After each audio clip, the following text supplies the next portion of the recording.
सारी हारे हैं कि हराया गया है? धांधली से खेसारी ही नहीं, मैं तो कह रहा हूं कि बिहार की जनता हारी है, बिहार हारा है, बिहार का लोकतंत्र हारा है। कि जो आप बताते हैं कि 7 करोड़ 42 लाख वोटर हैं और बाद में आके बताते हैं कि 7 करोड़ 45 लाख वोट हो गया। 3 करोड़ लोगों को आपने विभाजित कर दिया। हर कॉन्स्टिट्यूंसी में आपकी जीत निश्चित है। रिजल्ट से खुश है बिहार के? हम नहीं, न संविधान खुश है, न जनतंत्र खुश है, न लोकतंत्र खुश है, न सिस्टम खुश है। केवल चुनाव आयुक्त खुश है और जिसके लिए काम किया है वो खुश है। 7 करोड़ 42 लाख जो वोटर थे उनको जब 11 तारीख को वोट हुआ तो 7 करोड़ 45 लाख में परिवर्तित कर दिया। और गणेश कुमार जी ने धांधली पर धांधली, धांधली पर धांधली और बेहिसाब धांधली किया है। और इसका जो पैमाना है ना, जब केंद्र की सरकार बदलेगी तो पूरी की पूरी सच्चाई सामने आएगी। निर्वाचन आयोग द्वारा हमला किया जा रहा है, जनतंत्र की हत्या की जा रही है। तो हे ईश्वर, आप ही के हवाले ये भारत का विदा है और भारत का भविष्य है। बिहार में चुनाव से पहले और चुनाव के बाद दोनों में अगर कोई चर्चा में रहा है तो वो छपरा सीट और नाम केसारी लाल यादव। तो केसारी लाल यादव के हारने के बाद लोगों के मन में किस तरीके के सवाल हैं, ये बात करने के लिए हम लखनऊ में इसमें दारुसभा मौजूद है। तमाम सारे लोग हमारे साथ हैं। बिहार में बीजेपी जीत गई, विपक्ष हार गया, लेकिन केसारी लाल की सीट पर व्यक्तिगत बात की जाए तो क्या कहेंगे आप?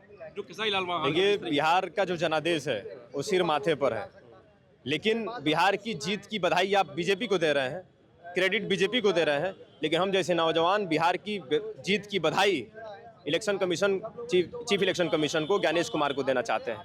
उनके 24 घंटे 7 दिन की मेहनत ने, 64 लाख लोगों के नाम काट करके घर बिठाने की मेहनत ने, धांधली पर धांधली करने का प्रयास जो उन्होंने किया, 16 लाख नए मतदाता बनने के लिए आवेदन आए बिहार में और उन्होंने उसको 21 लाख बना दिया। 7 करोड़ 42 लाख जो वोटर थे उनको जब 11 तारीख को वोट हुआ तो 7 करोड़ 45 लाख में परिवर्तित कर दिया। आज भी आप आंकड़े पर जाएंगे तो बीजेपी से 15 लाख ज्यादा वोट आरजेडी पाई है। तो फिर सीटों में ऐसा क्या हो गया कि सीटें बीजेपी से कम हो गई? और बीजेपी की स्ट्राइक रेट 88%, 90%, ये इतिहास में पहली बार हो रहा है। महाराष्ट्र में भी यही हुआ था। महाराष्ट्र में आप 149 सीट लड़ करके और 132 सीट जीत जाते हैं, और बिहार में 101 सीट लड़ करके और 88, 89, 90 सीट जीत जाते हैं। तो वाकई ये अद्भुत है, वाकई ये गणेश कुमार जी के कड़ी मेहनत की देन है। वो चुनाव थोड़ी लड़ रहे थे गणेश कुमार, बीजेपी लड़ रही थी। गणेश कुमार जी के बारे में कुछ जानकारी आपको देना चाहता हूं और आपके चैनल के माध्यम से देश की जनता को भी बताना चाहता हूं कि ये वही गणेश कुमार जी हैं जो अमित शाह जी के सचिव रह चुके हैं। अब बताइए, आपकी जो व्यक्ति अमित शाह जी के सचिव रहा हो, उस व्यक्ति से क्या आप ईमानदारी का कोई कल्पना कर सकते हैं कि कोई आदमी ईमानदारी से काम कर सकता है? चीफ इलेक्शन कमीशन जो है, उसका जो मुख्य चुनाव आयुक्त बनाया जाना है, उसका एक प्रोसेस था। उस प्रोसेस में चीफ जस्टिस ऑफ इंडिया, नेता विपक्ष और प्रधानमंत्री, ये 3 लोग तय करते थे कि चीफ इलेक्शन का मुख्य चुनाव आयुक्त कौन होगा, इलेक्शन कमीशन ऑफ इंडिया का। इस नियम को मोदी जी ने बदल दिया। क्यों बदला? 12 आईएएस गुजरात से बीच चुनाव में, आपको भी पता होगा और इस पूरे देश की जनता को पता है कि 12 आईएएस गुजरात की धरती से बिहार की धरती पर भेजे गए। क्या बिहार के आईएएस वहां पर उस लायक नहीं थे, काबिल नहीं थे वहां पर सिस्टम को देखने के लिए? हर जिले में तो डीएम होगा ना वहां पर बिहार में। उसके बाद अतिरिक्त 12 आईएएस की जरूरत क्यों पड़ी? आपने क्यों इंपोर्ट किया गुजरात से? इसके पीछे का कारण केवल एक है और वो है धांधली। और गणेश कुमार जी ने धांधली पर धांधली, धांधली पर धांधली और बेहिसाब धांधली किया है। और इसका जो पैमाना है ना, जब केंद्र की सरकार बदलेगी तो पूरी की पूरी सच्चाई सामने आएगी। इसके पहले जो चीफ इलेक्शन थे, मुख्य चुनाव आयुक्त थे, जरा सा उनका भी जानकारी आप मुझे दे दीजिएगा। आप पत्रकार के साथी हैं कि वो कहाँ हैं अभी, उनकी जानकारी हम चाहते हैं। हम उनको ढूंढ रहे हैं लेकिन वो मिल नहीं रहे हैं। सवाल फिर वही आ जाएगा, केसारी लाल को लेकर के आप क्या कहते हैं? जो केसारी लाल की देखिए, ये लोकतंत्र है, जमहूरियत है, डेमोक्रेसी है। यहाँ पर जनता वोट करने के लिए निकली, बदलाव के लिए वोट करने निकली, 20 साल के गुंडा राज को समाप्त करने के लिए निकली। नौजवान निकले तो पलायन को रोकने के लिए निकले, उद्योग धंधे फैक्ट्री लगाने के लिए निकले। महिलाएं निकली तो 64% से ज्यादा जो महिलाएं आज बिहार में एनीमिया की शिकार हैं, 60% से ज्यादा महिलाएं मासिक धर्म पर कपड़े का इस्तेमाल करती हैं, वो लोग बदलाव के लिए निकले। 60% से ज्यादा हमारी बहन बेटियां मैट्रिक का एग्जाम तक नहीं दे पाती हैं बिहार में, उसके लिए निकले। लेकिन सरकार तो बीजेपी बनी ना, बदलाव अभी बनी नहीं है। सरकार बीजेपी की नहीं बनी है। 243 सीट में उनका इतना सीट नहीं है कि ये सरकार बना ले बीजेपी वाले।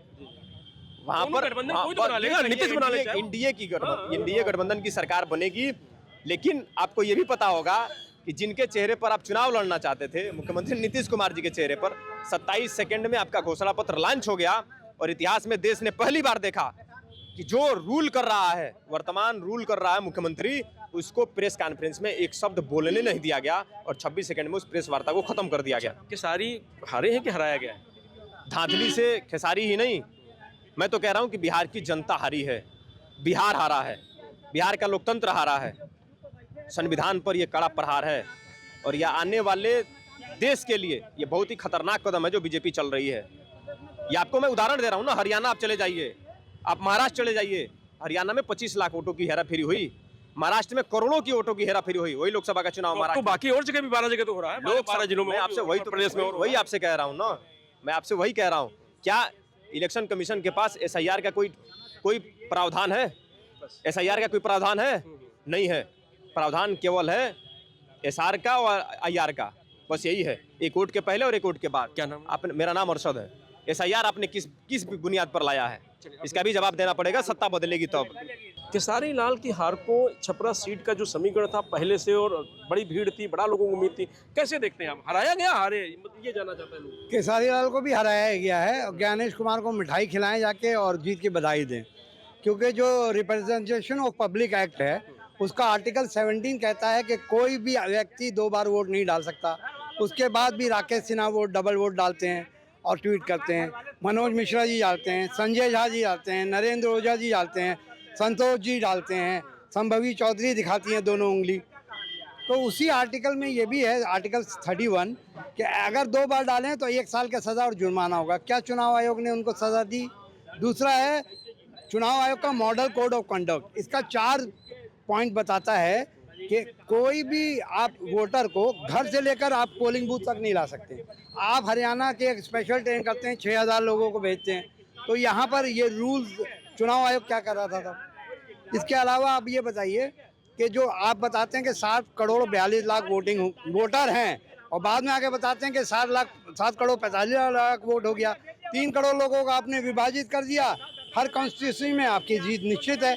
सर में आप करने के बाद भी मुजफ्फरपुर में 228 सीट एक घर में पाए गए, 64 लाख वोट काट दिए गए। तो ये सब बात थी जो जीत का कारण बनी। 16 लाख आवेदन आए, आप 21 लाख वोट जोड़ देते हैं, तो ये सब बात पूछा जाएगा। गड़बड़ हो गया, थोड़ा सा गड़बड़ हुआ है, फाइट में थी, ऐसे मैं नहीं कह रहा हूँ वन वे, पर गड़बड़ 100% हुआ है। और आपको ये आज की न्यूज़ बता दे रहे हैं, सर के 3 BLO ने आत्महत्या कर दिया, 1 महीना में नहीं हो पा रहा है। एक राजस्थान में था मुकेश, वो ट्रेन के आगे आ गया, बाकी फांसी लगा रहे हैं। गवर्नमेंट को चाहिए कि लंबे समय के दे, टीचर्स हैं वो मर रहे हैं, आपने 1 महीना में करते हैं और सर का वोट काट देते हैं। इसके अलावा मैं गठबंधन और सापा वाले को बोलूँगा, आप कहाँ अभी सो रहे हैं? जब 4 तारीख हो जाएगा फिर आप आएंगे वोट कट गया। अभी आपको सारे अपने कॉन्स्टिट्यूंसी में अपने आदमी खड़ा करना चाहिए और आपने वोट जो काटेंगे ये उसको बताना चाहिए कि 2 करोड़ वोट काटने का टारगेट है। आप अभी सो रहे हैं, बाद में आप आके रोगे। इसके अलावा ओवैसी ने 6 सीट मांगा था, वो 28 सीट में लगे, 20 सीट NDA जीत गया, तो 6 सीट उनको भी दे देना चाहिए। अखिलेश जी राहुल जी को चाहिए कि ओवैसी को लें और साथ में चंद्रशेखर आज़ाद जी को लें, तब आपका गठबंधन मुकम्मल होगा। देखिए बीजेपी कैसे, अब मायावती नहीं आएंगी बताया वो, तो चंद्रशेखर आ भी जाएंगे तो भी कैसे, वैसी मायावती हो रहा है, ओवैसी मायावती होगा तो भी एक 3rd फ्रंट बनने का वो है। क्या नाम लिखते हैं? मैं प्रिंस। खेसारी की हार को कैसे देखते हैं? हराया गया या कुछ खुद हार गए? देखिए वहाँ नीतीश कुमार के हिसाब से वोट दिया गया है कि हम लोग बच्चों की नौकरी है मिलेगी और डिग्री बेकार हो जाएगी, समय होता है उसका निर्धारित होता है। इस हिसाब से केंद्र में सरकार है, प्रधानमंत्री बनने का चांस है, इसके वजह से लोगों ने वहाँ का वोट किया है। खेसारी अपने आप हारे, मतलब ऐसा कुछ नहीं? तो बता ही दिया ना कि खाली वोट मतलब नौकरी के हिसाब से दिया गया है। यहाँ का विकास होगा, अवसर है, प्रधानमंत्री बनने का भी अवसर है, हाँ भी मुख्यमंत्री भी यहाँ है, सरकार भी है, इस वजह से वहाँ का जनता फैसला इस हिसाब से लिया है। और बाकी जो कमियां है तो प्रक्रिया से वो देते रहें, लेकिन जो भी फैसला किया है जनता वहाँ का इस हिसाब से किया है। लोग बता रहे गड़बड़ी होगी, वहाँ गड़बड़ी होगा तो प्रक्रिया होती है ना।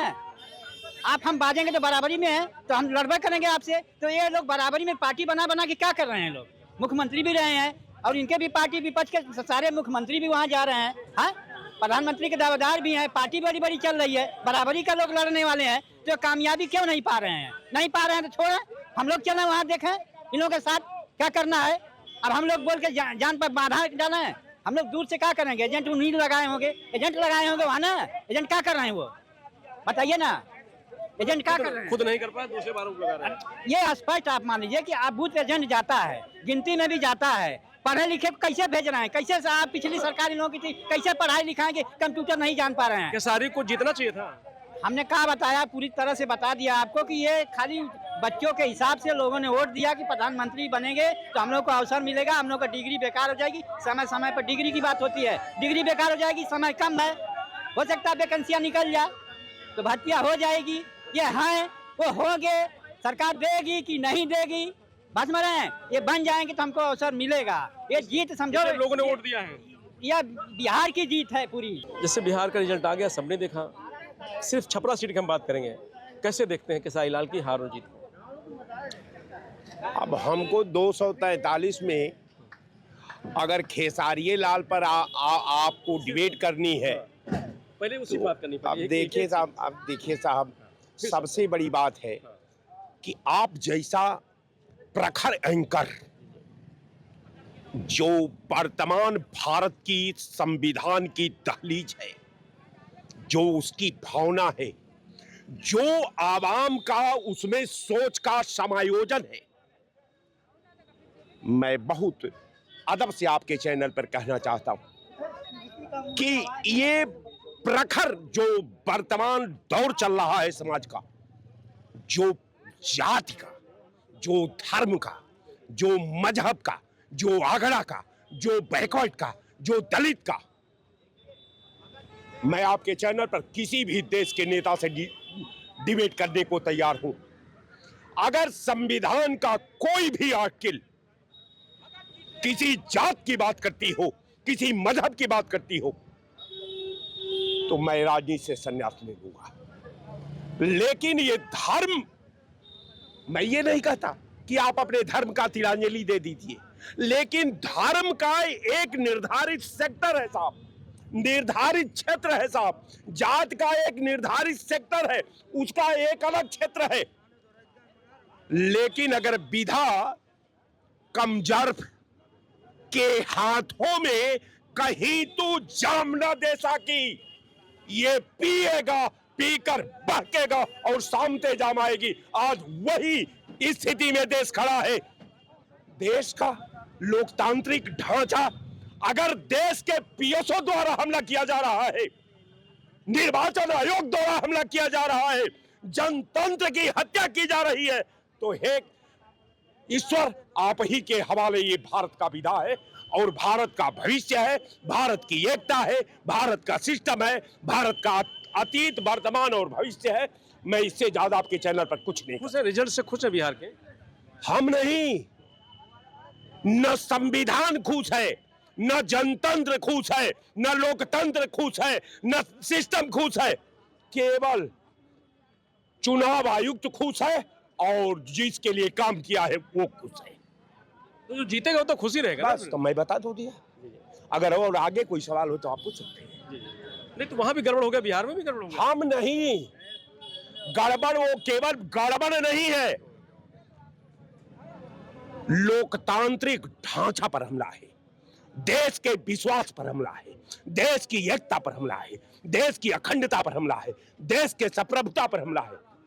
और जब देश का प्रधानमंत्री कट्टा, गोली और बम की बात करने लगे, जब उसके नेता जो है हिंदू और मुसलमान की बात करने लगे, पाकिस्तान और हिंदुस्तान की बात करने लगे, तो फिर उन्हीं के हवाले वतन साथी। हजम नहीं हो रहा है हमको नहीं, कोई भी निष्पक्ष आदमी से आप पूछ लीजिए कि लो ये गंगा जल तुम्हारे हाथ में दे देता हूं, तुम चुनाव के फैसले से खुश हो? अगर तुम राष्ट्र में विश्वास करते हो, जब देश में विश्वास करते हो, देश के भविष्य में विश्वास करते हो, तो तुम ही गंगा जल ले लो और तुम ही बता दो कि साहब ये जो निर्वाचन आयोग का फैसला आया है, मैं इसका स्वागत करता हूं। केवल वो अनुभक्त न हो, किसी से पूछ लीजिए, जाइए पूछ करके अभी 100 आदमी से पूछ लीजिए यहां से विधानसभा तक, अब फिर आकर हमसे डिबेट कर लीजिए। तो वहाँ तो अब गठबंधन सरकार जैसे अब मान लीजिए स्थिति बुरी हो गई, नीतीश कुमार या बीजेपी की चीज़ें ठीक हो गई, तो कह रहा है कि विश्वास है ना, नीतीश ने बहुत काम किया 20 साल में। बीजेपी हमेशा चुनाव लड़ती, विपक्ष चुनाव नहीं लड़ता है। बिल्कुल, इसलिए कि इसके पास जो है, मैं आपको एक बड़ा गंभीर बात कर रहा हूं कि जब देश का मुख्यमंत्री, देश का प्रधानमंत्री का स्तर, उसके व्यक्तित्व के अगर दर्पण का आप आकलन करते हैं, आज जो देश का, भारत जैसे देश का, धर्मनिरपेक्ष देश का अगर प्रधानमंत्री अब तक 52 से लेकर के अब तक प्रधानमंत्रियों को देखा कि वो अपनी योजना पर बात करते हैं, देश के विकास पर बात करते हैं, देश के उत्थान पर बात करते हैं, देश के विदेश नीति पर बात करते हैं, देश के रक्षा नीति पर बात करते हैं, देश के गरीबों के बदहाली पर चिंतन करते हैं। लेकिन अब तो नया युग आ गया था। किसका युग? मोदी का युग। एक ये भारत जाना जाता था किसके युग से? ये मीर और गालिब का हिंदुस्तान के साथ। अब ही हिंदुस्तान बन गया मोदी और आदरणीय योगी जी का हिंदुस्तान।